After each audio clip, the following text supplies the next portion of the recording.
अब तू ही देख ले कितना ध्यान रहता है इस कार्य पे। और कह तो है कि श्री हरि आते हैं इससे मिलने।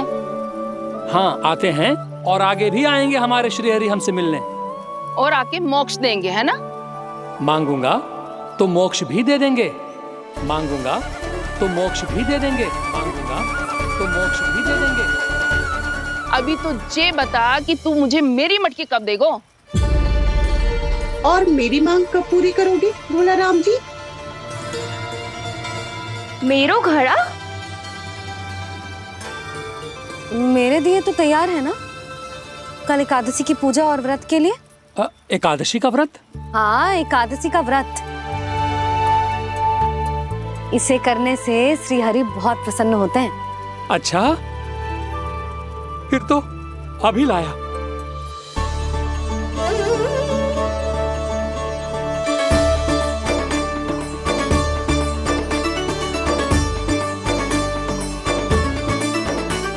लो जी, आपके दिए।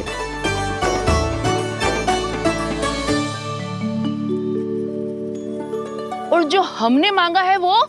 बाकी सब शेष द्वादशी के दिन मिलेगा, क्योंकि कल मैं भी एकादशी का व्रत रखूंगा, क्योंकि कल मैं भी एकादशी का व्रत रखूंगा, क्योंकि कल मैं भी एकादशी का व्रत रखूंगा।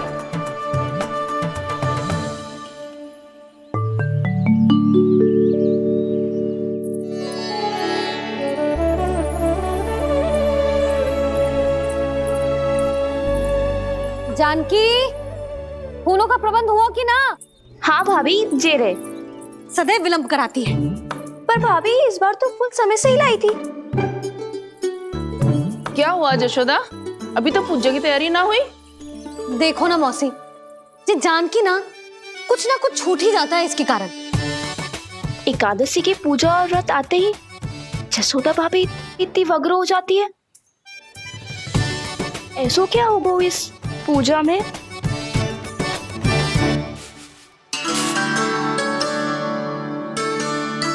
ये थाली में रोली चंदन रखने से, दिया जलाने से के होगो? आपको पता भी है एकादशी का व्रत क्यों रखते हैं, क्या महत्व है इसका? लो, जे तो मैं जसोमती रानी से पूछना भूल ही गया।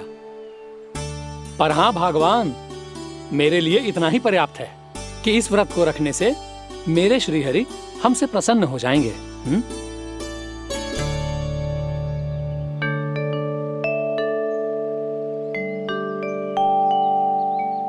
नारायण ही जाने ऐसे कैसे पूजा करते हैं जे श्री हरि की एक मूर्ति तक ना है इनके पास।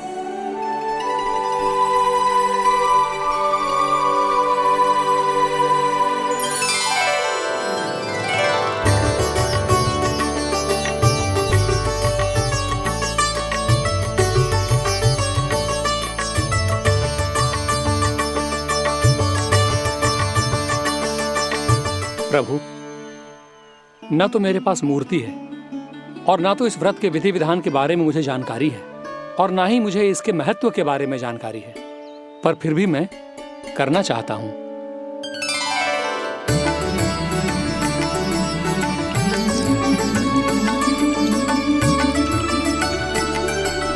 इसीलिए मैं दृढ़ संकल्प लेता हूं,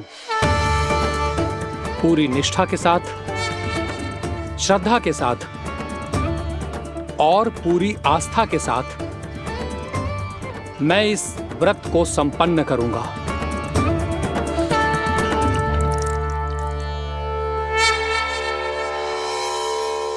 हम संकल्प लेते हैं कि एकादशी के व्रत को पूरी निष्ठा के साथ संपन्न करेंगे।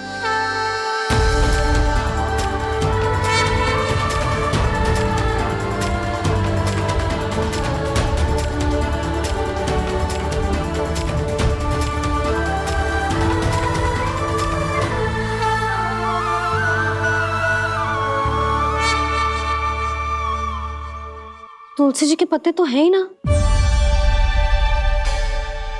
श्री नारायण को तुलसी जी के पत्ते के बिना भोग ना चढ़तो है।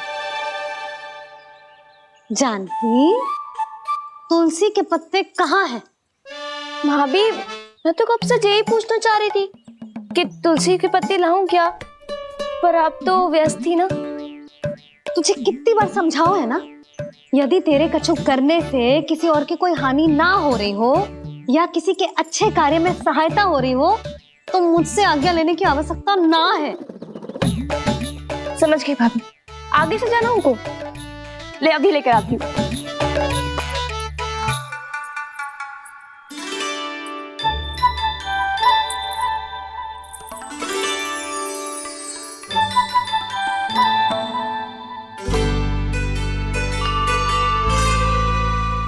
ताऊ, आपने पहले ये व्रत करो है? आपको इसका महत्व पता है?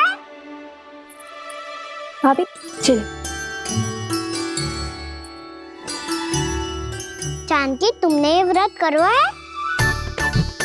फिर तुमको इसका महत्व पता है? सुमति जी, आपको पता है इसका महत्व? कान्हा, क्यों तंग कर रहा है सबको?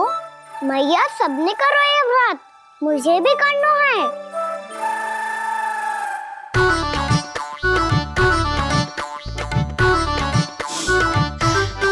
ये व्रत केवल बड़ों के लिए होती है लल्ला। जब आप ये व्रत कर सकती हो, बाबा कर सकते हैं, ये सारी गोपियां कर सकते हैं, वो भी कर सकते हैं, तो मैं क्यों ना कर सकता? क्योंकि तू कल तक भूखा ना रह पाएगो लल्ला। जब भक्त रह सकते हैं, फिर मैं क्यों नहीं रह सकता? मेरा अर्थ है कि नारायण के भक्त मैया, मैया मान जाओ ना, मुझे करने दो ना ये व्रत। अपनी लल्ला पे आप विश्वास ना है आपको? विश्वास है। अच्छा ठीक है, तू भी कर ले।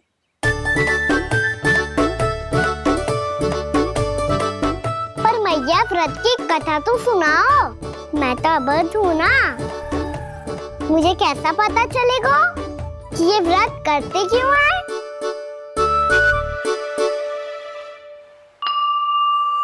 प्रभु, मुझ अबोध को कैसे पता चलेगा कि इस व्रत का क्या विधि विधान होता है और क्यों रखा जाता है और इसका महत्व क्या होता है? मुझे तो आप ही बता सकते हैं प्रभु। जब व्रत कर रहे हैं तब उसका महत्व भी पता होना चाहिए ना। बताओ ना मैया, क्यों रखते एकादशी का व्रत? इसके लिए तो तुझे एकादशी की कथा सुननी होगी। सुनेगो ना?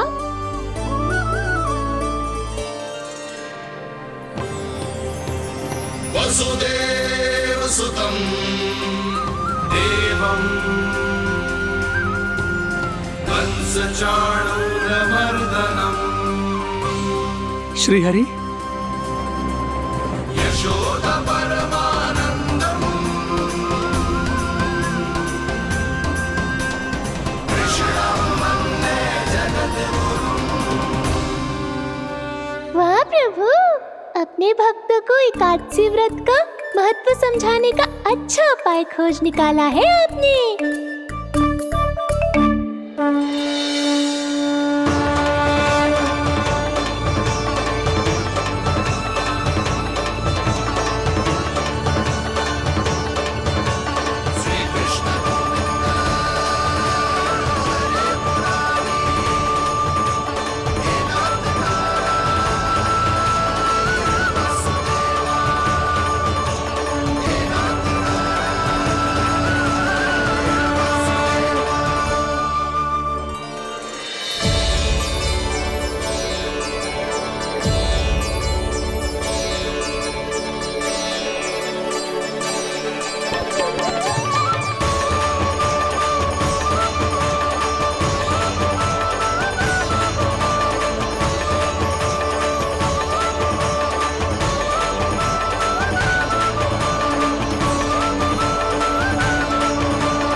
अब सब जन एकादशी के व्रत की कथा ध्यान से सुनना, तभी जे व्रत पूरा माना जाएगो।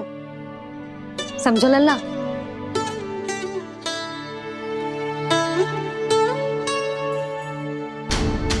श्री कृष्ण गोविंद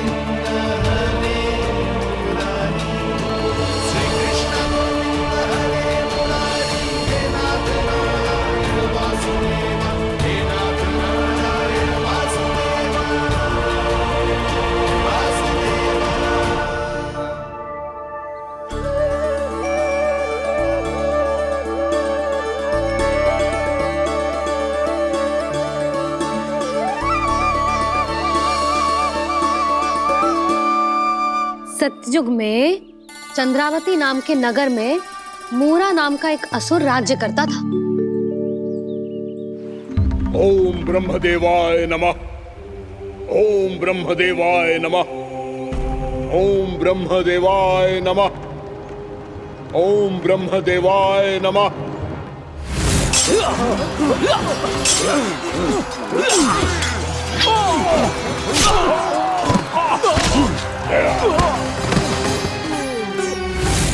ओम ब्रह्मदेवाय नमः।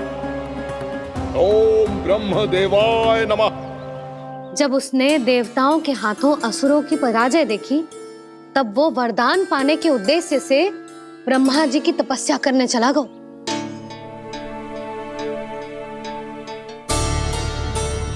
शीघ्र ही मूरा की तपस्या सफल हो गई और ब्रह्मदेव जी उससे प्रसन्न हो गए।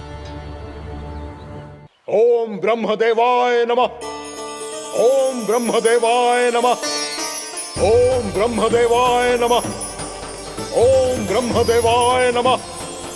ओम ब्रह्मदेवाय नमः। ओम ब्रह्मदेवाय नमः। ओम ब्रह्मदेवाय नमः। ओम ब्रह्मदेवाय नमः। ओम ब्रह्मदेवाय नमः। मूरा, प्रणाम ब्रह्मदेव। तुम्हारी तपस्या सफल हुई। बोलो, तुम्हें क्या वर चाहिए? सृष्टि के रचयिता ब्रह्मदेव, कृपया मुझे ऐसा वरदान दीजिए जिसकी सहायता से मैं त्रिलोकी विजयी बन जाऊं और कोई देवता मुझे पराजित ना कर सके। यहां तक कि देवताओं के रक्षक, सृष्टि के संचालक भगवान श्री विष्णु के लिए भी मैं अपराजय रहूं। तथास्तु, तथास्तु, तथास्तु। प्रणाम ब्रह्मदेव।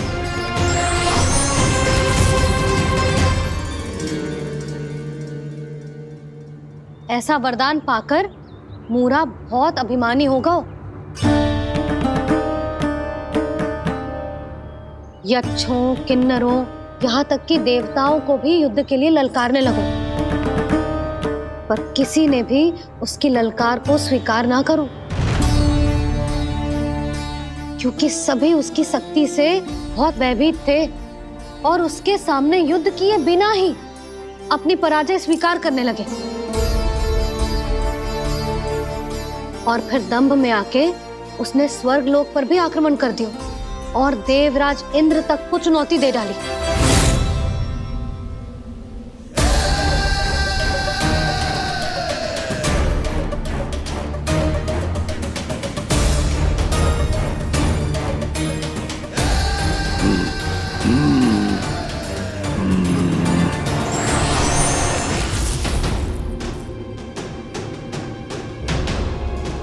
मैं प्रतीक्षा कर रहा हूं देवराज। क्या उत्तर है तुम्हारा? मुझसे युद्ध करोगे या फिर बिना लड़े ही पराजय स्वीकार कर मेरे अधीन हो जाओगे और सौंप दोगे मुझे अपना ये स्वर्ग लोक? सारी शक्ति तुम्हारे मुख में है या कुछ बाहुबल भी है तुम्हारे पास? मैं तुम्हारी चुनौती स्वीकार करता हूं मूरा। मैं तुम्हारी चुनौती स्वीकार करता हूं मूरा।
ठहरिए देवगण, असुरराज मूरा को ब्रह्मदेव का आशीर्वाद प्राप्त है। आप में से कोई भी इन्हें पराजित नहीं कर पाएगा।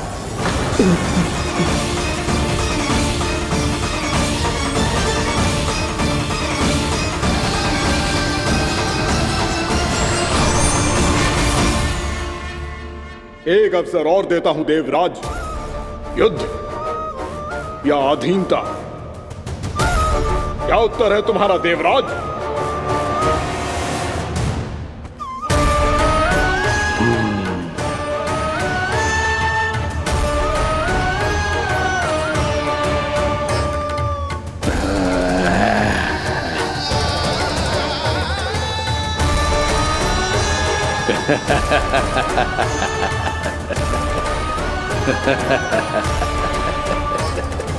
इंद्र और सभी देवताओं ने मूरा के आतंक में आके उससे भयभीत होके अपना सिंहासन छोड़ दियो।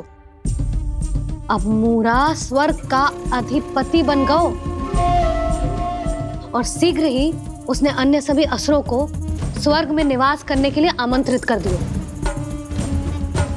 और इस प्रकार से वो धीरे धीरे तीनों लोकों का सम्राट बन गया। उसे किसी ने रोका नहीं मैया? ना लल्ला, इतना साहस किसी में था ही ना। और फिर ये निश्चित करने के लिए कि भविष्य में किसी और असुर की मृत्यु ना हो, वो यमराज पे भी विजय प्राप्त करने के लिए यमलोक की ओर प्रस्थान कर दियो।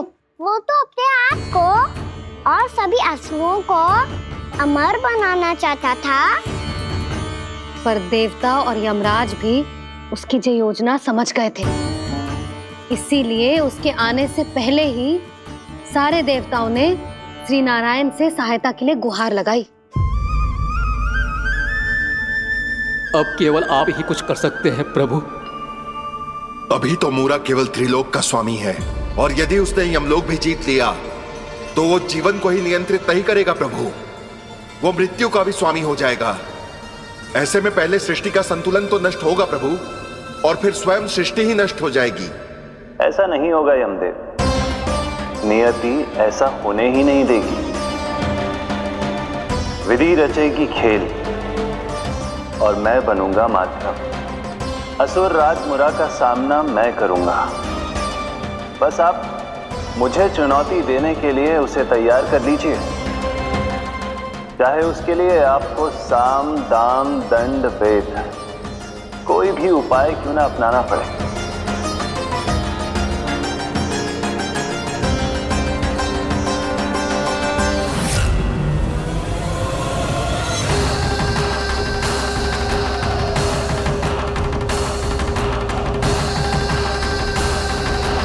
आप तो मेरी प्रतीक्षा में पहले से ही खड़े हैं यमदेव।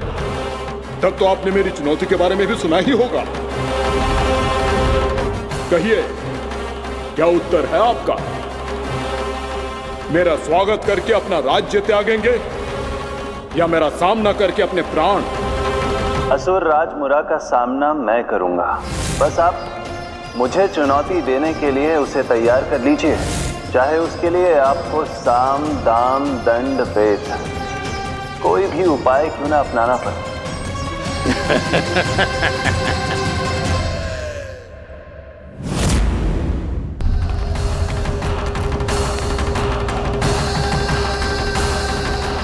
आप तो मेरी प्रतीक्षा में पहले से ही खड़े हैं यमदेव। तब तो आपने मेरी चुनौती के बारे में भी सुना ही होगा। कहिए, क्या उत्तर है आपका? मेरा स्वागत करके अपना राज्य त्यागेंगे या मेरा सामना करके अपने प्राण? हे असुर श्रेष्ठ, मैं आपकी अधीनता स्वीकार करने के लिए तैयार हूं। बस एक विनती है मेरी। शर्त को विनती का नाम देकर पहलाना चाहते हो मुझे यमराज? असुर राज मूरा के सामने शर्त रख पाओ, इतना सामर्थ्य नहीं है तुम में। इसका आभास है मुझे असुरराज, पर मैं आपकी अधीनता स्वीकार करूं इससे पहले आपको स्वामी धर्म का पालन करना होगा। मेरे पुराने स्वामी के क्रोध से मेरी रक्षा करनी होगी आपको। कौन है तुम्हारा पुराना स्वामी? भगवान श्री नारायण। और छोटी माँ, मूरासुर को तो श्री नारायण से भी रक्षा का वरदान प्राप्त था ना? यही तो श्री नारायण की लीला थी बलराम। पर वो राक्षस अपने दम में जे समझ ही ना पाओ कि वो क्या भूल करने जा रहे हैं, और पहुंच गो भगवान श्री नारायण को चुनौती देने के लिए।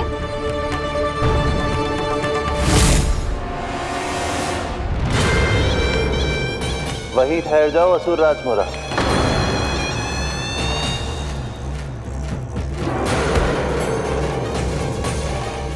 यहाँ क्यों आए?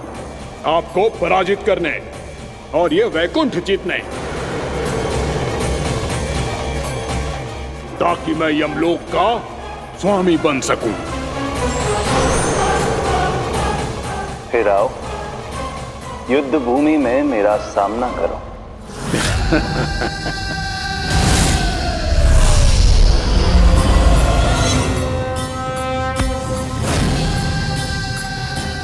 ये नहीं जानते कि इनसे ना हारने का वरदान तो मैं पहले ही प्राप्त कर चुका हूं, इसलिए युद्ध ठीक से आरंभ हो पाए उससे पहले ही इन्हें जीत लूंगा मैं।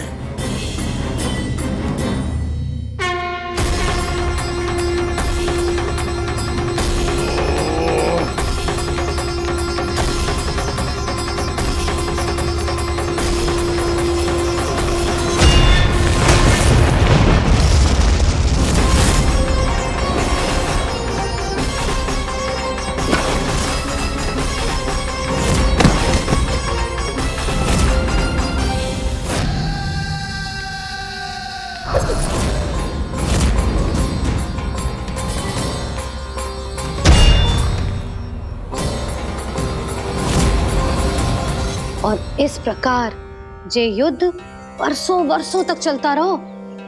दोनों योद्धा पूरे ब्रह्मांड में अनेक अस्त्रों शस्त्रों के साथ युद्ध करते रहे।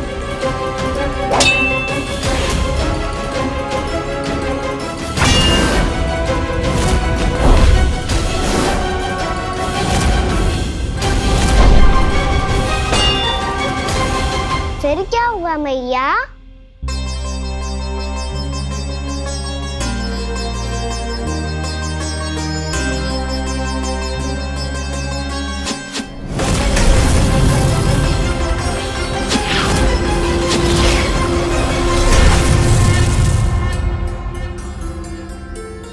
उस युद्ध को कभी समाप्त हुआ हो, पर कैसे?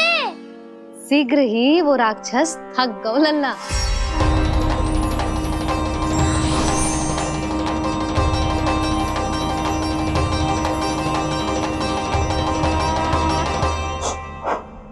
खड़े खड़े देख क्या रहे हैं नारायण? आक्रमण कीजिए, वध कर दीजिए मेरा।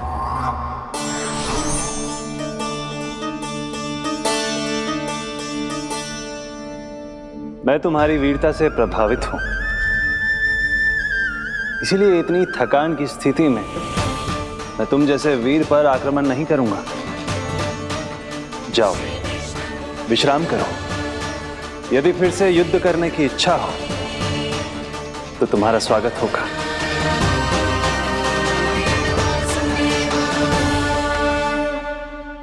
जे कह के श्री नारायण बद्रिका आश्रम चले गए और वहां हिमवत नाम की एक कंदरा में ध्यान लगा के बैठ गए। उधर वो राक्षस विश्राम करने लगो।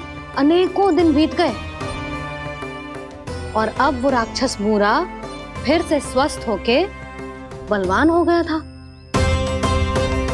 उसने अपनी सारी शक्ति फिर से प्राप्त कर ली थी। श्री नारायण ने उस पर दया करी थी, पर वो फिर से श्री नारायण को छलने को तैयार होगा।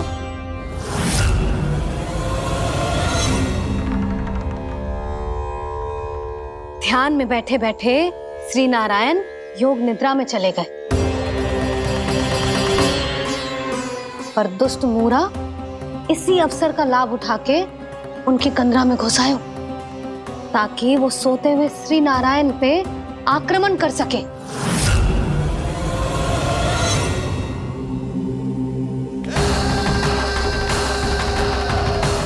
आज इस लंबे युद्ध को जीतकर अपने इस अंतिम शत्रु का भी अंत कर दूंगा मैं।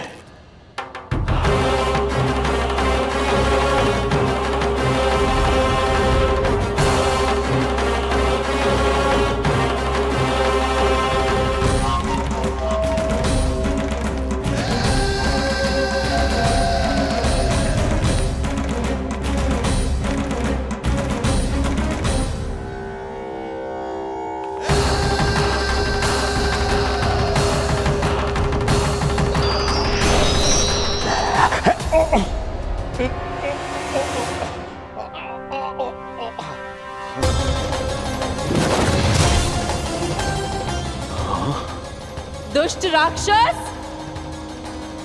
प्रभु ने तुझ पर दया की, तुझे संभलने का अवसर दिया।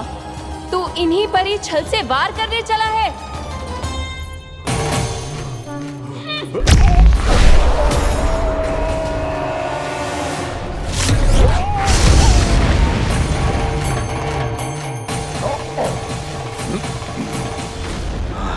मैं अजय हूँ, मुझे कोई पराजित नहीं कर सकता। ब्रह्मा का वरदान है मुझे।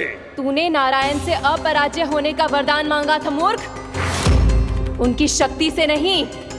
ध्यान से देख, मैं तेरी मृत्यु हूँ, मृत्यु।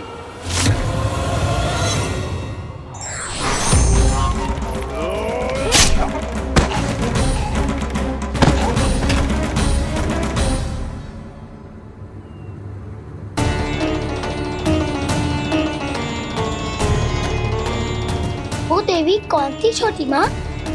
और कौन बलराम, वही तो थी देवी एकादशी।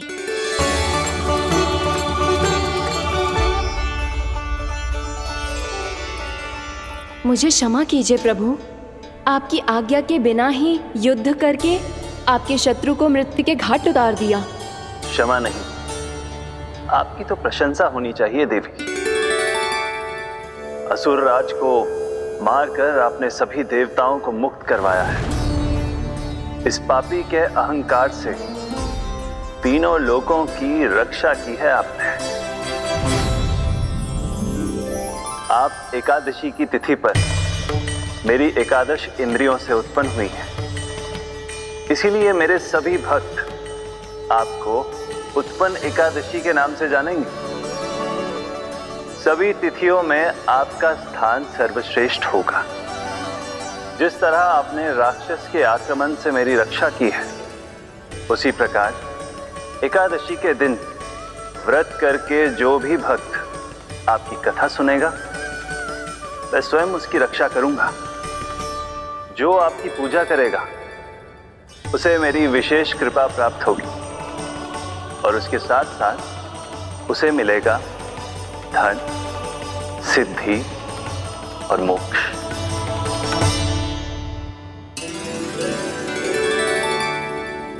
इसीलिए आज के दिन व्रत रखने का बहुत अधिक महत्व होता है।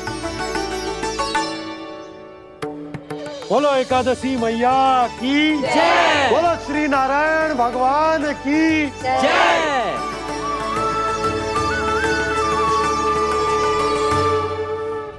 प्रभु की कृपा से एकादशी का महत्व भी पता चल गो और मेरा व्रत भी सफल हो गो। अभी नहीं भूला रहा, एकादशी का व्रत पूरी तरह तभी सफल होता है जब द्वादशी के दिन उसे पूरा किया जाता है।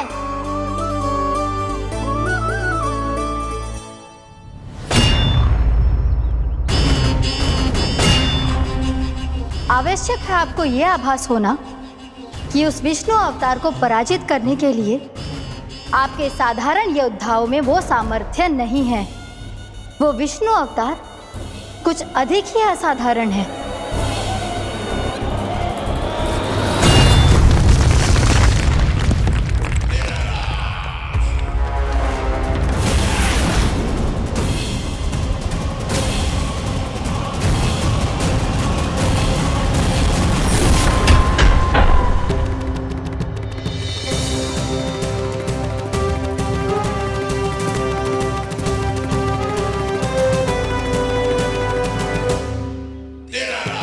अब मैं दिखाऊंगा उस विष्णु अवतार को असाधारण शत्रु क्या होता है।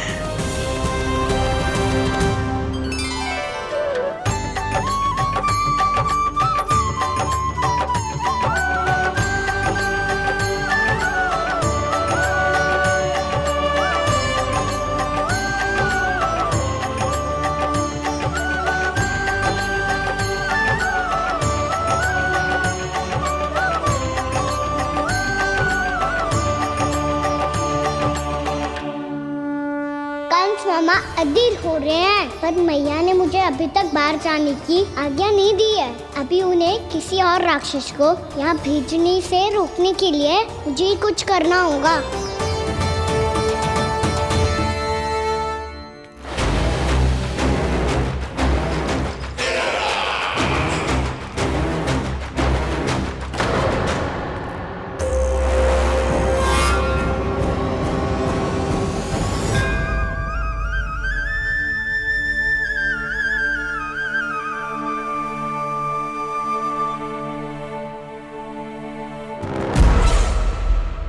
तुम?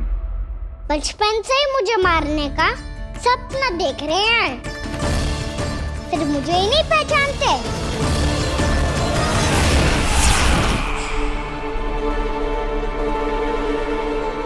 बचपन से विष्णु अवतार। कोई कान्हा बुलाता है तो कोई मुरलीधर पुकारता है, कोई माखन चोर कहता है, कोई कहता है चिच्चोर। पर विष्णु अवतार इस नाम से तो बस आप ही मुझे बुलाते हो मामा जी। इतना साहस, ये तो यहाँ आ गया है।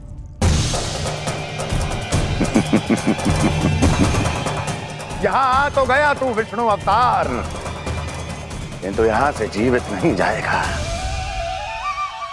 तेरे इस शीश को तेरे धड़ से अलग कर दूंगा मैं।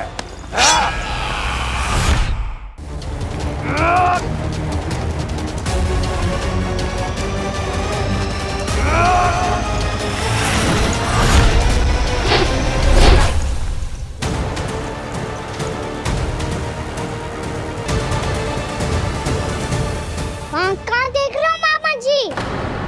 मैं तैयार हूँ।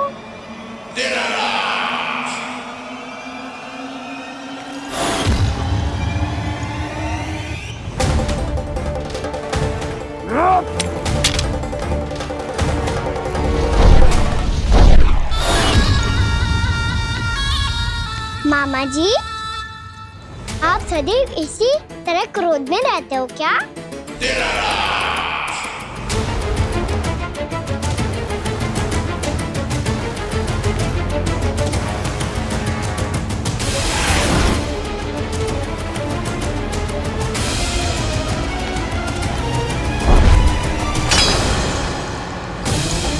छोड़, छोड़ मेरी तलवार को। छोड़ो तो तब जब पकड़ा हूँ।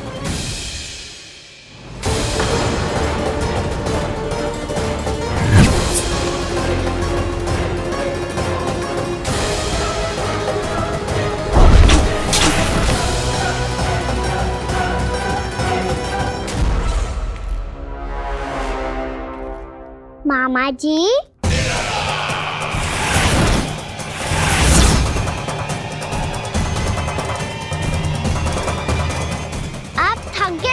थोड़ा विश्राम कर लो। आपका तो पता नहीं, मैं अवश्य थक गया हूँ।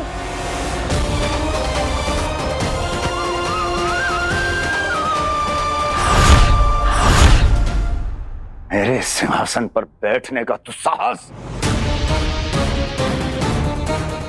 अभी तो बस अभ्यास कर रहा था मामा जी। भविष्य में मुझे तो बैठना है यहाँ। आपने बल प्रयोग करके से अपने पिताजी से छीना था, मैं आपसे छीन लूंगा। जो छल और बल से लिया जाए वो अधिक समय तक टिकता नहीं है मामा जी।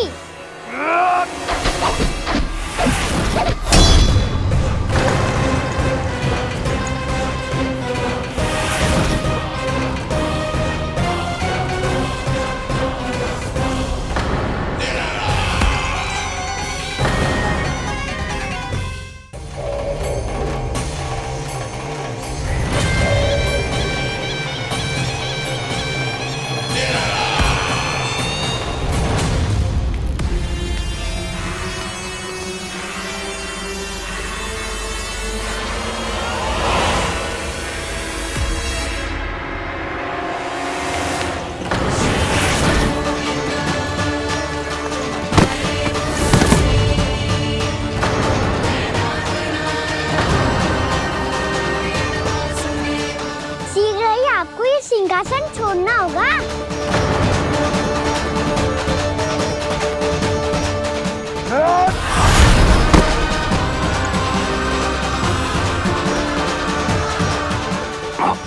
वो मेरा सिंहासन छीनना चाहता। वो आ रहा है, वो आ रहा है। सैनिकों, दुर्जन, बंद कर दो सभी द्वार और घरों के। सब के सब इसकी हर संभावना पर इतना कड़ा पहरा बिठा दो कि ना तो कोई महल के भीतर आ सके, ना कोई बाहर जा सके। मुझे महल की चप्पे चप्पे की सूचना चाहिए। जाओ।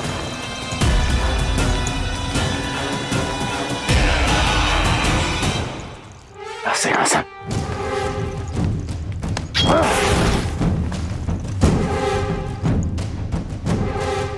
अब आ, दुष्ट मायावी, ए छलिया विष्णु अवतार, मैं कंस तेरी प्रतीक्षा कर रहा हूं। आ, देखता हूं मेरे सिंहासन पर कैसे बैठता है तू। आ, मुझे तो बस कुछ समय चाहिए था, वो मिल गया। अब करते रहिए आप प्रतीक्षा।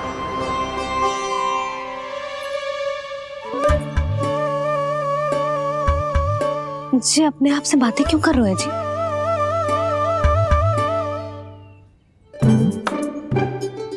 आप मुस्कुरा क्यों रहे हो?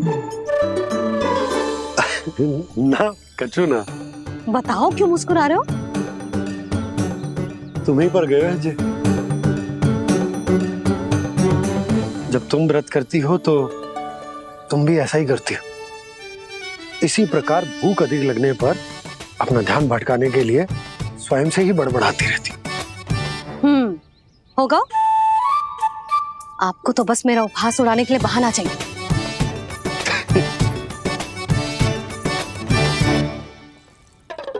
नन्ना, भूख लगी है? ना मैया, व्रत करे तो भूख कैसे लगेगी?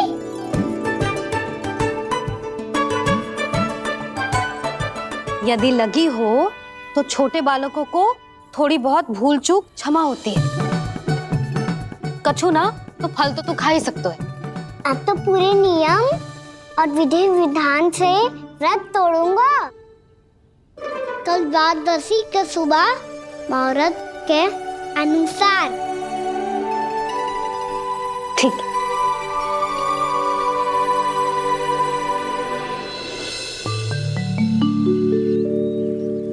लल्ला, एकादशी समाप्त हो गई है, द्वादशी लग गई है। अब तू व्रत तोड़ सकता है। भोजन कर ले। ले।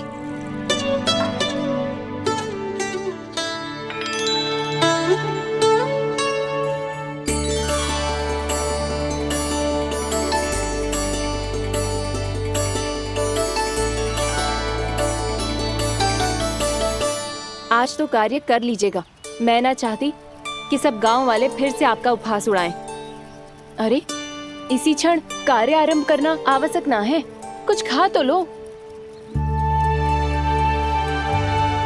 कल भी पूरे दिन व्रत में रहे, अब तो कुछ खा लो। ना, अभी बिल्कुल भूख ना है। और हाँ भगवान, तुम्हें चिंता करने की आवश्यकता नहीं है। आज मैं किसी को भी 2 शब्द कहने का अवसर नहीं दूंगा।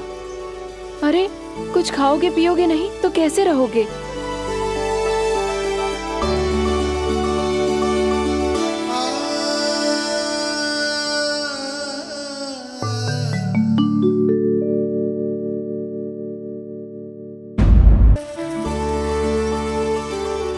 अरे, इसी क्षण कार्य आरंभ करना आवश्यक ना है। कुछ खा तो लो। ना, अभी बिल्कुल भूख ना है। और हाँ भगवान, तुम्हें चिंता करने की आवश्यकता नहीं है। आज मैं किसी को भी 2 शब्द कहने का अवसर नहीं दूंगा।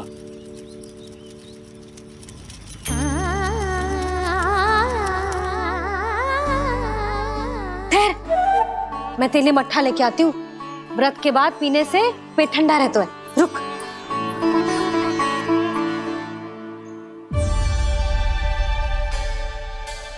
भक्तों ने अभी तक व्रत नहीं तोड़ा है, मैं कैसे तोड़ लूं? भूख कहाँ से होगी? श्री हरि नाम से पेट तो भर लेते हो। श्री हरि, श्री हरि, श्री हरि।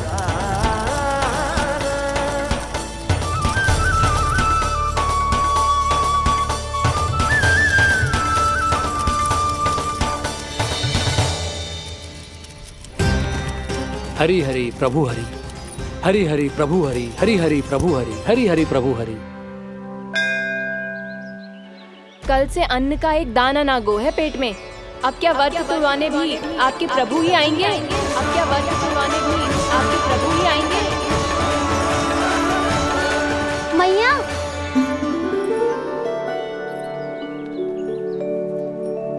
मैया पहले व्रत तोड़ के कच्चू खा तो लो।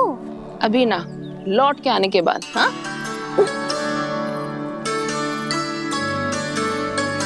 बलराम, ठहरो पुत्र, पहले कुछ खा लो, व्रत तोड़ना आवश्यक होता है। मैया ने एकादशी का महत्व बताया। लगता है मुझे सबको द्वादशी पर व्रत तोड़ने समाप्त करने का महत्व बताना होगा। हरि हरि हरि हरि हरि मेरे हरि।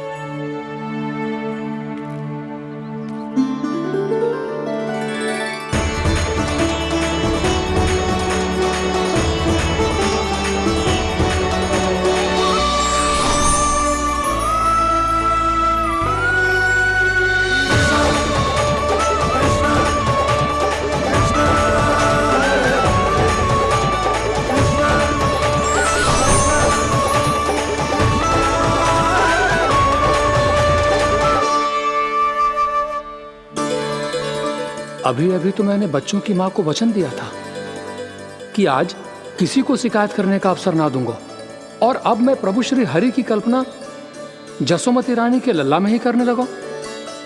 ना ना, ये ठीक ना है।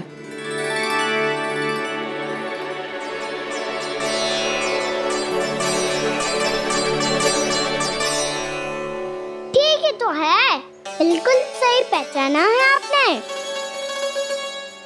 बड़े तो बड़े, अब तो बालक भी हमारा उपहास उड़ाने लगे। मैं आपका उपहास नहीं उड़ाने आया, मैं तो आपके एकादशी के व्रत को पूरा कराने आया हूँ।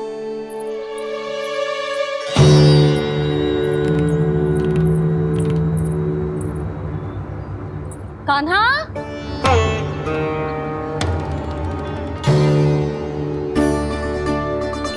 तो ये रे आपकी छड़ी और ये रे मेरी पीठ। सीख बिना ताकत तोड़।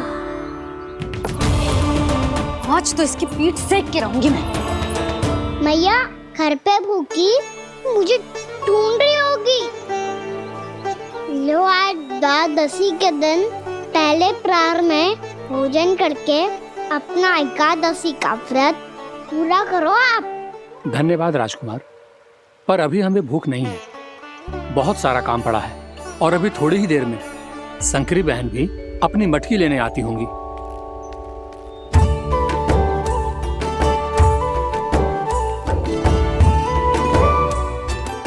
पर मैं आपका व्रत पूरा कराए बिना नहीं जा सकता। भला क्यों? भक्त भूखा रहे और भगवान खा ले, ऐसा हो सकता है भला?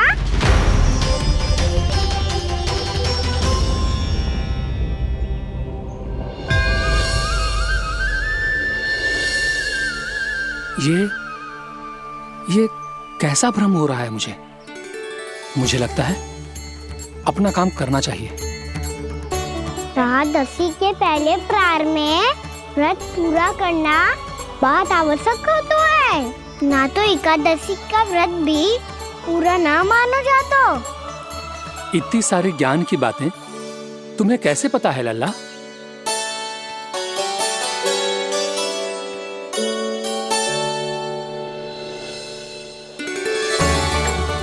जैसे एकादशी की कथा होती है, वैसे द्वादशी की महिमा भी एक बहुत महत्वपूर्ण कथा है।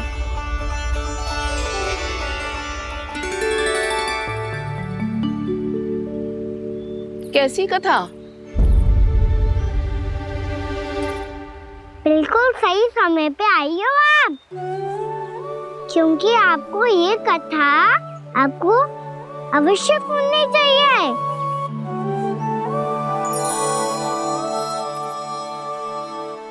मुझे क्यों? पहले सुन तो लियो, फिर स्वयं ही पता चल जाएगा। बहुत समय पहले एक राजा हुआ करते थे, राजा अम्बरीश। भगवान श्री हरि के बहुत बड़े भक्त थे। ओम नमो नारायणाय। ओम नमो नारायणाय।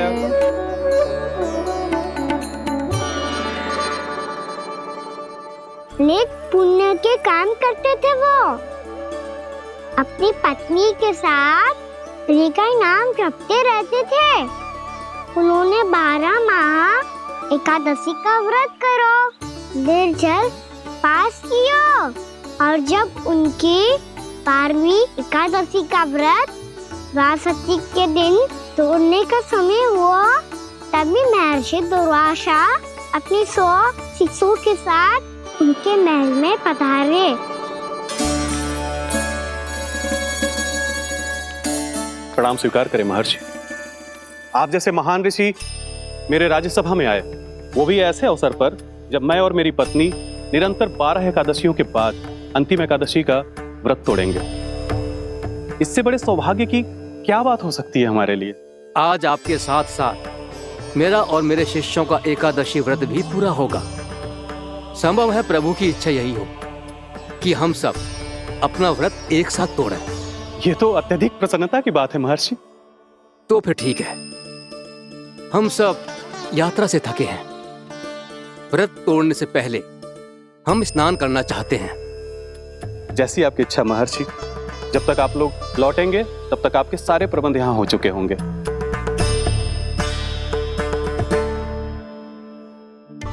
महर्षि दुर्वासा स्नान करने गए थे, पर उन्हें लौटने में विलंब हो रहा था, और इधर द्वादशी पर व्रत पूरा करने का मुहूर्त बीता जा रहा था। महाराज अमरेश बड़ी विरगता के साथ महर्षि दुर्वासा के लौटने की प्रतीक्षा कर रहे थे।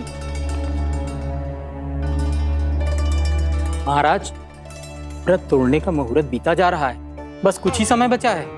महर्षि और उनके शिष्यों को लौटने में न जाने कितना समय लग जाएगा। मेरा सुझाव है कि आप मुहूर्त समाप्त होने से पहले व्रत अवश्य तोड़ लें। गुरुदेव, हमने महर्षि दुर्वासा को वचन दिया है कि जब तक वो लौटेंगे नहीं तब तक हम व्रत नहीं तोड़ेंगे। इसीलिए मैं उनके लौटने के बाद ही भोजन ग्रहण करूंगा। पर महाराज, मुहूर्त यदि बीत गया और समय रहते हो नहीं आए तो महाराज आपका व्रत पूरा नहीं होगा। महाराज, आपको उसका फल नहीं मिलेगा। महाराज, 12 एकादशियों का व्रत व्यर्थ चला जाएगा। किंतु गुरुदेव, यदि मैंने भोजन कर लिया तो ये तो अतिथियों का अपमान होगा। आप उचित कह रहे हैं महाराज। भोजन के लिए उनकी प्रतीक्षा अवश्य कीजिए महाराज, पर मुहूर्त रहते हुए एक तुलसी का पत्ता और जल ग्रहण कर लीजिए। इससे आपका व्रत भी पूरा हो जाएगा और अतिथि का मान भी रह जाएगा।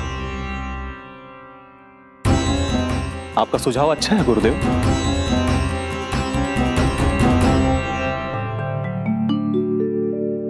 जैसे ही महाराज ने तुलसी का पत्ता खाया, वैसे ही महर्षि दुर्वासा लौट आए। महाराज,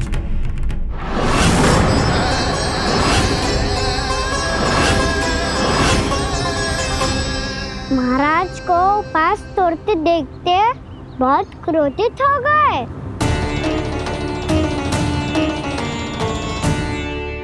बहुत बड़े भक्त हैं आप, परंतु आप ये नहीं जानते अपने अतिथियों के साथ कैसा व्यवहार करना चाहिए।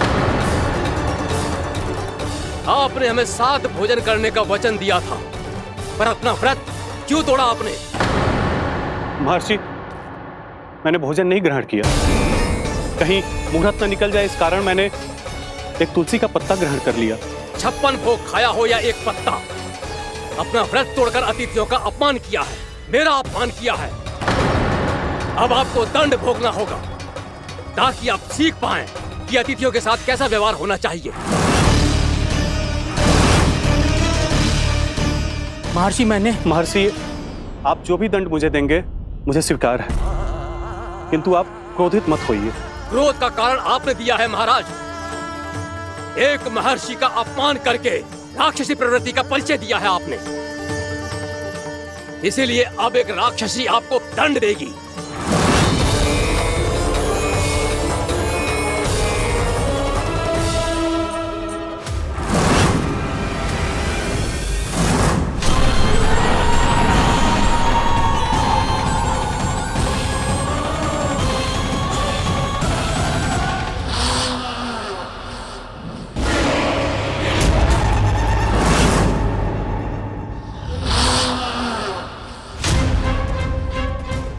हे प्रभु, यदि मैंने सच में महर्षि का अपमान करने की भूल की हो तो मैं उसका परिणाम भोगने के लिए प्रस्तुत हूं।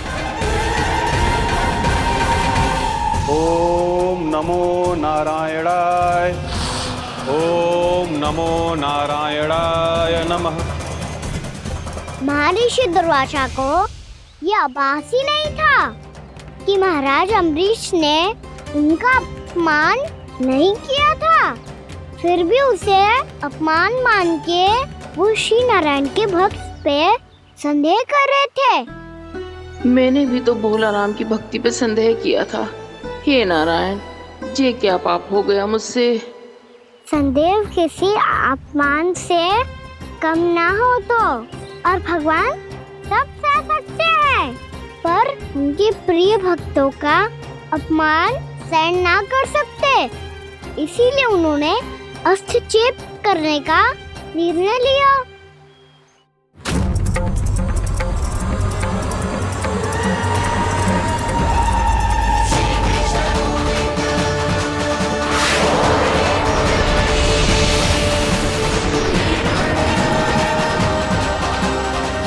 ओम नमो नारायणाय।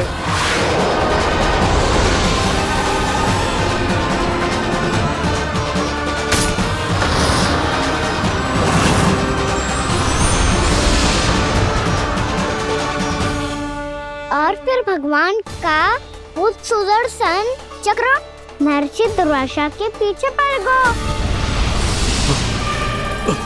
ये चक्र तो मेरी ओर बढ़ रहा है। ओम नमो नारायणाय। ये कैसे संभव हो सकता है? कोई रोको इसे, कोई रोको इसे।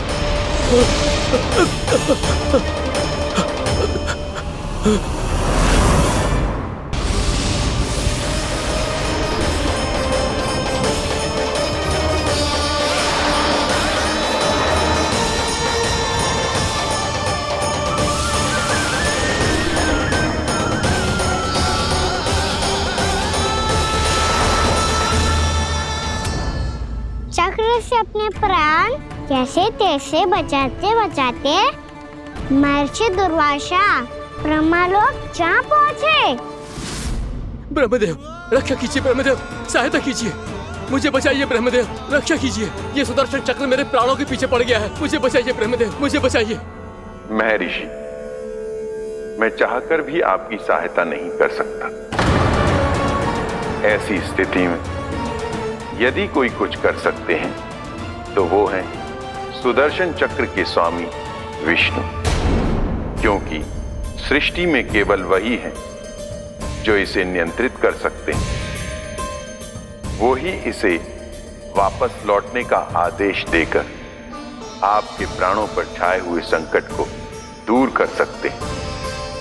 किंतु हां, मैं सुदर्शन चक्र से इतना अवश्य कहूंगा कि जब तक आप विष्णु लोक में पहुंच नहीं जाते, वो आपको किसी भी प्रकार की हानि ना पहुंचाए। आपका बहुत बहुत धन्यवाद, आपकी सदा ही जय हो।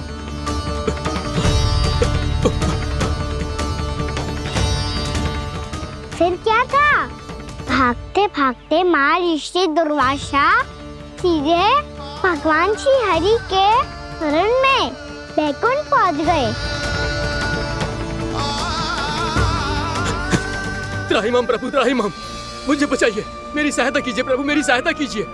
मैं आपके इस चक्र और ऊर्जा से नहीं भाग सकता प्रभु, कृपया करके अपने सुदर्शन को रोकिए, इसे वापस लीजिए प्रभु।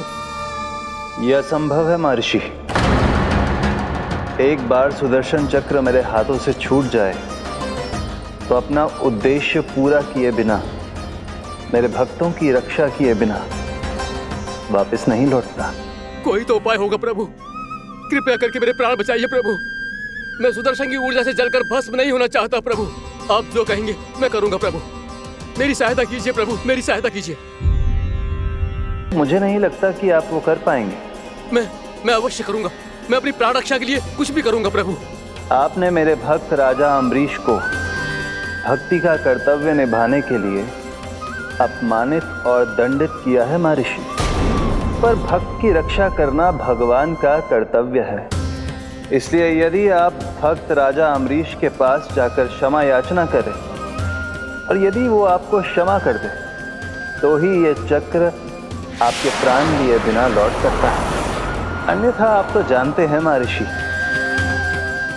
मेरे भक्त का अपमान मेरा अपमान। भक्त का अपमान भगवान के अपमान से कम ना हो तो है। महर्षि दुर्वासा को भी ये बात समझ आई और फिर उन्होंने महाराज अम्बरीश से क्षमा याचना की। महाराज महाराज महाराज महाराज महाराज मुझे क्षमा करें महाराज, मुझसे बहुत बड़ी भूल हो गई महाराज, मुझसे बहुत बड़ी भूल हो गई महाराज। महर्षि, आप हमारे चरण छुए ये उचित नहीं। महाराज महाराज अम्बरीश, आप नारायण के सच्चे भक्त हैं। मैंने आपको अपमानित किया, दंडित करने का प्रयास किया महाराज।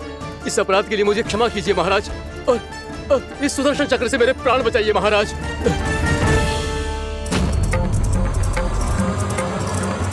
हे महान सुदर्शन, यदि महर्षि के लिए मेरे हृदय में अभी भी वही सम्मान और प्रेम हो जो इनके प्रथम आगमन पे था, तो कृपया आप अपने धाम वापस लौट जाइए।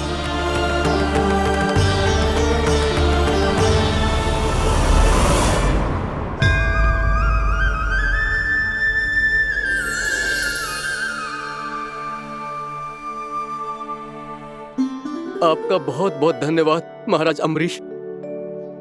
मैं आपको आशीर्वाद देता हूं कि आप देवराज इंद्र के समान शक्तिशाली हों। आपकी कीर्ति का पताका 10 दिशाओं में फहराए। मेरी बस एक ही इच्छा है महर्षि कि मैं आपके साथ अपना उपवास तोड़ सकूं।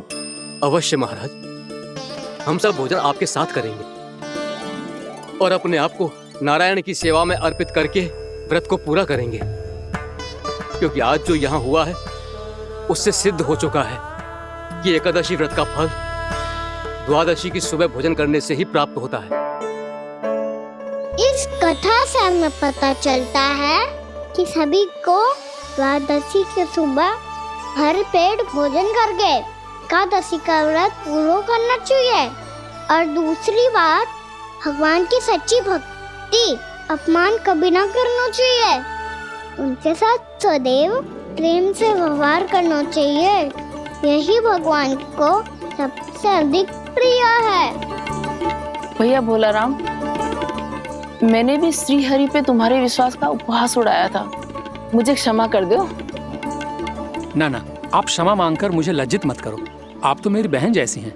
जब महर्षि दुर्वासा जैसे महान ऋषि को भी प्रभु के भक्त से क्षमा मांगनी पड़ी तो मैं तो बहुत ही तुच्छ हूँ। मुझे आपकी किसी भी बात का बुरा ना लगा। पर पता है प्रभु को कौन सी बात कब बुरा रखता है? कौन सी बात? जब उनका भक्त भूखा रहे, हमें भी अपना व्रत पूरा ना करे। और जैसा कि आप सभी ने अभी कथा से सीखो है, एकादशी के व्रत को द्वादशी की सुबह अवश्य पूरा करना चाहिए। अब आप जाओ, अपना व्रत पूरा करो।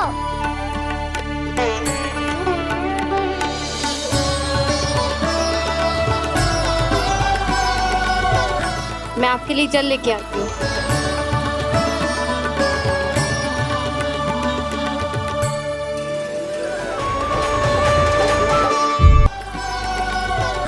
मैं आपके लिए जल लेके आती हूँ।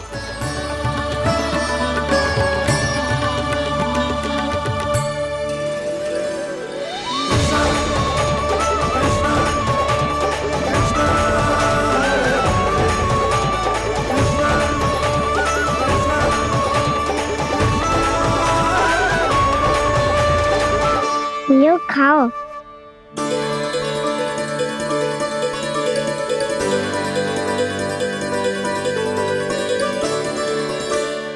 कान्हा,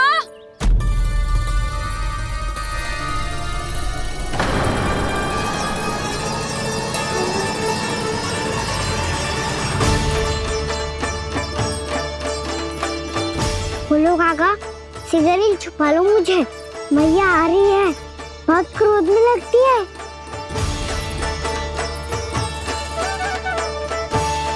आज तो बहुत दंड मिलेगा। अभी क्षण भर पहले तो ये साक्षात भगवान के रूप में बात कर रहे थे और अब अचानक ही ऐसे बालक बन गए जो मैया से दंड मिलने के भय से व्याकुल हैं। बोला काका किस सोच में पड़ गए? शीघ्र छुपा लो मुझे।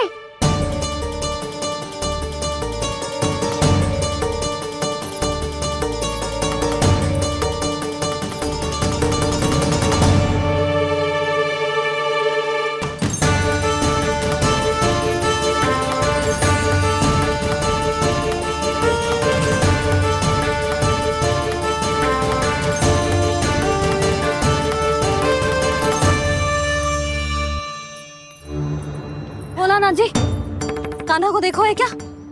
मैंने तो अपने प्रभु को देखा है। मैं अपने लल्ला को ढूंढ रही हूँ, उसे देखो है आपने? वही तो मैं भी कह रहा हूँ जसोदा रानी, मैंने सिर्फ और सिर्फ अपने प्रभु को देखा है। ये तो अब भी अपनी भक्ति में ही खोया हुआ है, इससे पूछ के कछु लाभ ना है, मुझे ही ढूंढना पड़ेगा।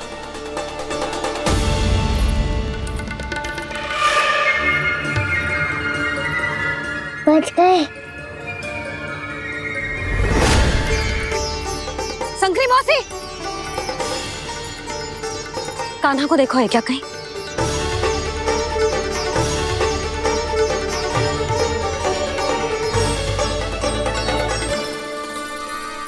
बोला काका मुझे शीघ्र निकालो ना यहाँ से, मैया फिर से इधर ही आ रही है। सब कहते थे श्री हरि मेरे घर ना आ सकते। देखो आज प्रभु आ गए, उन्होंने अपने हाथ से मेरा व्रत पूरा कराया। हाँ आते हैं और आगे भी आएंगे हमारे श्री हरि हमसे मिलने और आके मोक्ष देंगे, है ना?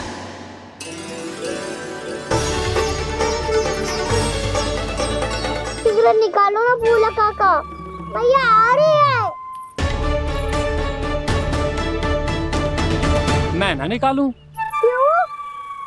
मेरा अर्थ है मैं निकालूंगा, अवश्य निकालूंगा, पर तब तक नहीं निकालूंगा जब तक आप मेरी सारी बातें मान नहीं लेते हैं। कौन सी बात? प्रभु मुझे मोक्ष प्रदान कर दीजिए प्रभु। तथास्तु। ना ना ना प्रभु, मेरे साथ साथ मेरे परिवार को भी मोक्ष दे दीजिए। तथास्तु। अब तो निकाल दो, मैया देख लेंगी। ना प्रभु, मेरे परिवार के साथ मुझसे जुड़ी हुई हर वस्तु, जीव जंतु, प्राणी, गाय बैल भैंस, सभी को मोक्ष प्रदान कर दीजिए प्रभु। तथास्तु। प्रभु आप सच में अद्भुत हैं। मैंने जो मांगा आपने बिना सोचे समझे सब प्रदान किया। मैं ही अपनी मांगे बढ़ाता रहा। प्रभु प्रभु मुझे क्षमा कर दीजिए, प्रभु मुझे क्षमा कर दीजिए।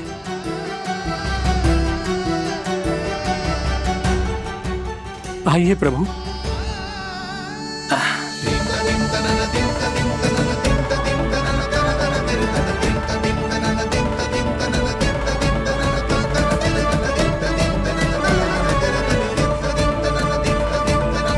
प्रभु आप तो प्रभु हो, हरि हो, भगवान हो।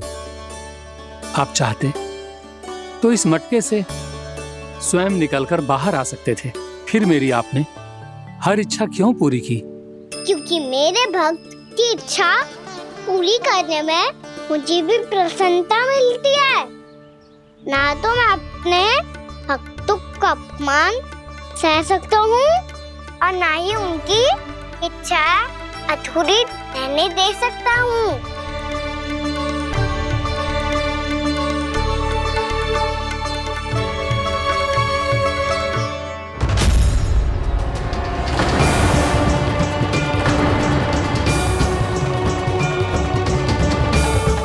क्या कही थी तूने?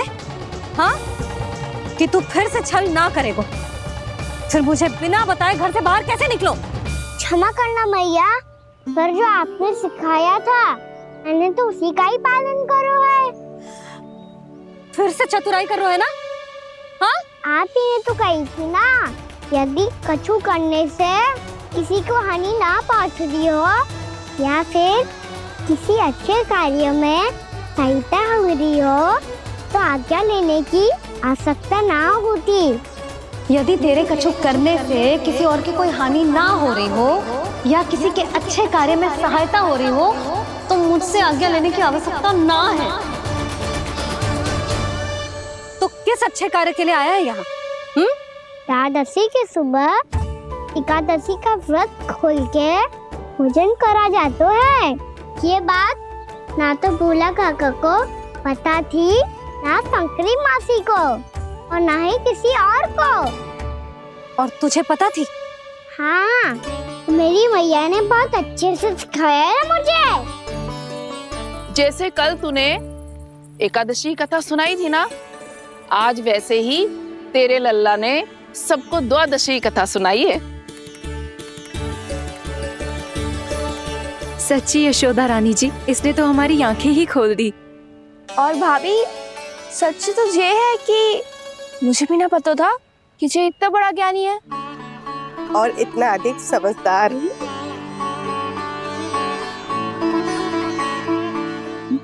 द्वादशी की कथा? वो तो मैंने इसे कभी सुना ही ना है। फिर इसे कैसे पता थी? रानी जी, जो स्वयं भगवान हैं, भला उन्हें कैसे कुछ नहीं पता होगा। मैंने तो इन्हें पहचान लिया, और हाँ, आप सब लोग भी इन्हें अपने अंतर मन की आंखों से देखिए, हो सकता है इन्हें पहचान पाएं। ये कोई और नहीं है, श्री नारायण है, मेरे श्री हरि, मेरे प्रभु। जय श्री हरि।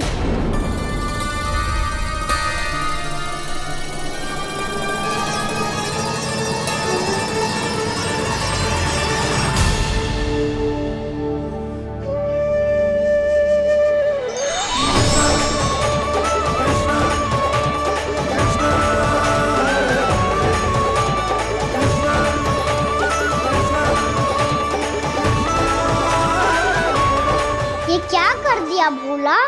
जिस रास्ते को मैंने इतनी कठिनाई से बचा के रखा था, सबके सामने उसे उजागर कर दिया तुमने।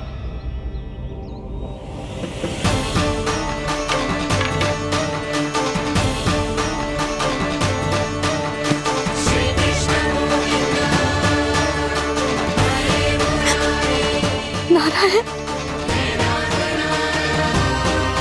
नारायण, श्री नारायण।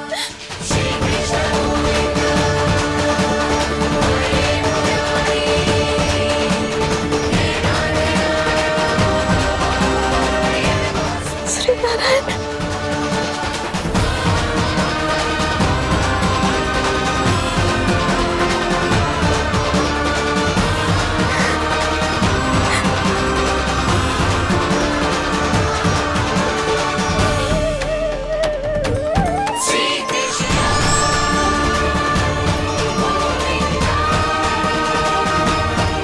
श्री नारायण प्रभु।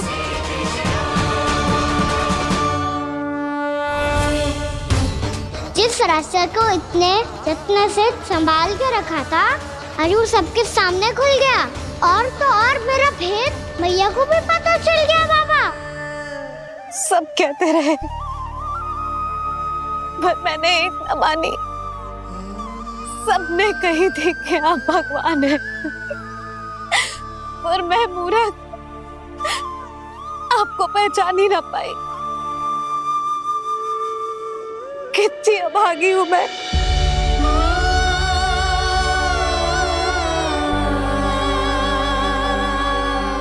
जिस मुंह से मुझे आपकी महिमा गानी चाहिए थी,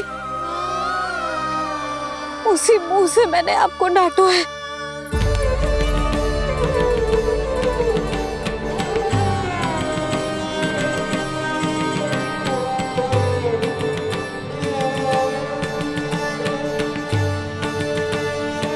जिन हाथों से मुझे आपके चरण छूने चाहिए थे, उन हाथों से मैंने आपके कान पकड़े।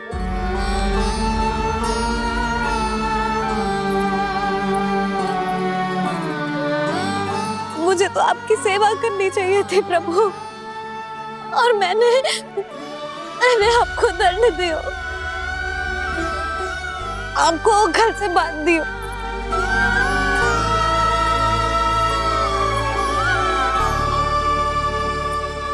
बावली हो गई थी प्रभु, अपने श्री नारायण को, अपने प्रभु को एक साधारण सा बालक समझ लियो मैंने।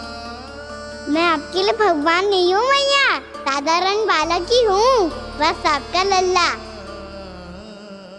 बुद्धि भ्रष्ट हो गई थी, भूल पर भूल करती चली गई। आज भी आपके पीछे पीछे छड़ी लेकर दौड़े चले आए।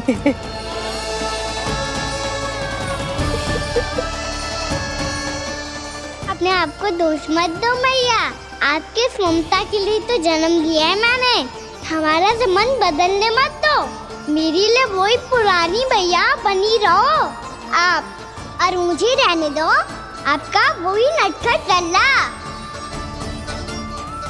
मुझे क्षमा कर दो प्रभु, मुझे क्षमा कर दो। बाबा ये कैसा अंत हो गया आज? मैया तो मुझे भगवान मानने लगी, पर मैं इसे स्वीकार नहीं कर सकता। अभी नहीं बाबा, इतनी शीघ्र नहीं। आप ऐसे खड़े क्यों बाबा? कुछ ऐसा करो ना कि मैया फिर से मेरे मैया बन जाए। उनकी दृष्टि में भक्ति नहीं, ममता चाहिए मुझे। कान्हा, मेरे सामर्थ्य में हो तो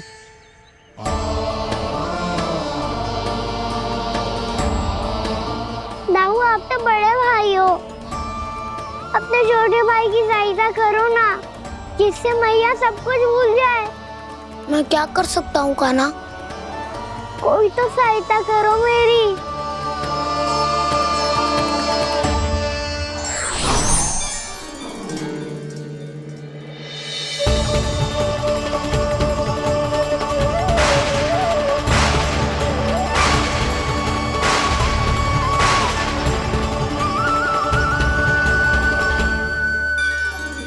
अपने आप को संभालिए प्रभु।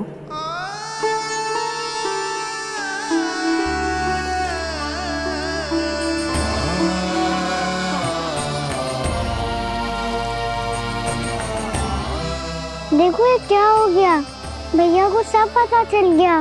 अभी तो मुझे मैया की ममता का शौक पूरी तरह हिला ही नहीं था। योग माया,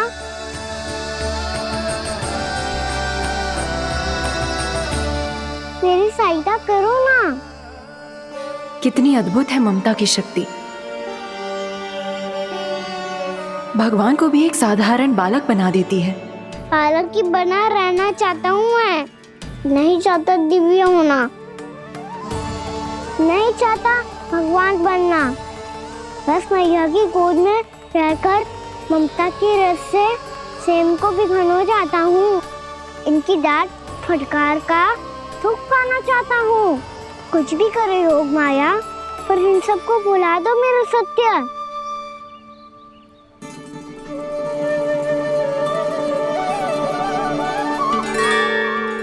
पर इन्हें तो मोक्ष का वरदान मिल गया है प्रभु, इसलिए इनके लिए समय की गति को लौटा पाना संभव नहीं होगा। प्रभु, अब मुझे ये सब भूलने की कोई आवश्यकता नहीं है। मुझसे जो त्रुटि हुई है अब वो दोबारा कभी नहीं होगी, और आज के बाद आपका ये सत्य मैं किसी को नहीं बताऊंगा प्रभु, क्योंकि मुझे पता चल गया है कि आपका यशोमती मैया के लल्ला बने रहना कितना आवश्यक है।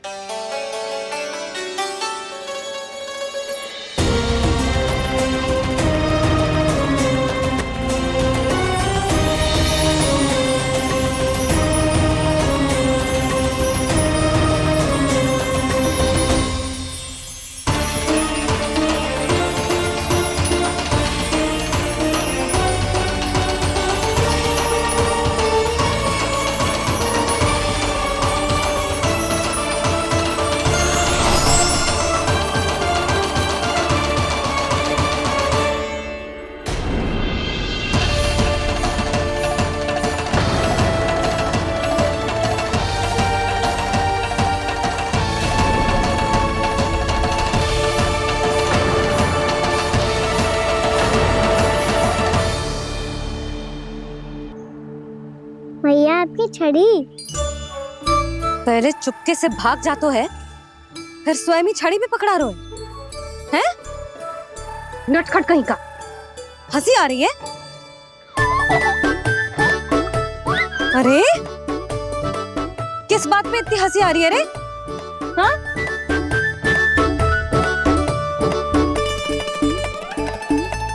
आपकी लीला अद्भुत है प्रभु, और अद्भुत है आपका मैया के प्रति प्रेम। हंसी ना है मैया, ये तो प्रसन्नता है, अपने मैया से मिल जाने की प्रसन्नता। अच्छा, ढूंढ मैं तुझे रही हूँ और तू कह रहे हो कि मैं मिल गई तुझे। तू घर चल लल्ला, अच्छे से पिटाई करूंगी तेरी।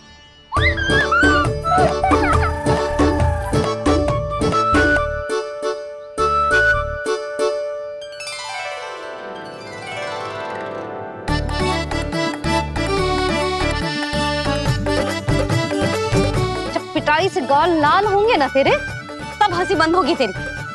चल।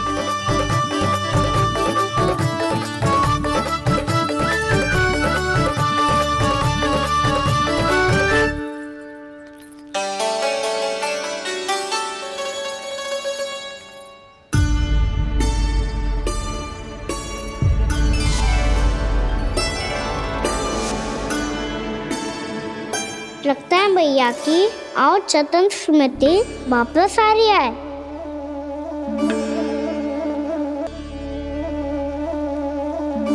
यशोदा, क्या होगो? ना कछु ना। आपको बताऊंगी तो और हंसेंगे मुझ पे। बोल दो, मैं उपास ना उड़ाऊं, सच्ची। देखो देखो इसे कैसे हंस रहा है। मेरे हाथ में छड़ी है, मैया क्रोधित है, पर जे तनिक में बहना लग रहा है इसे। हाँ, हंसे जा रहा है।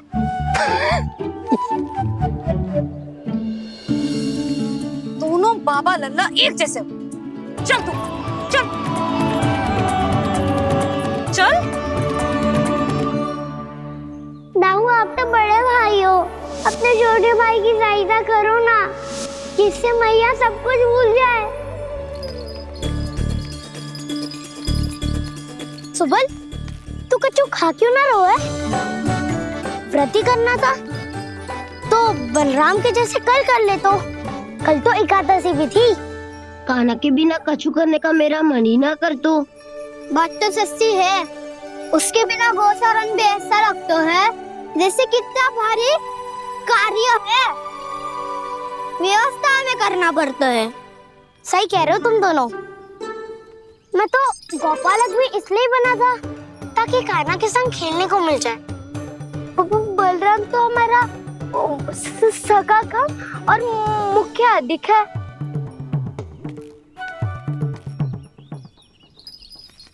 रुक जाओ, तुम सब कुछ देर विश्राम कर सकते हो।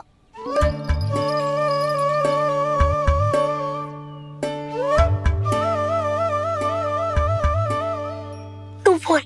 ना मैं ना बोलूंगा, तुम दोनों ही बोलो।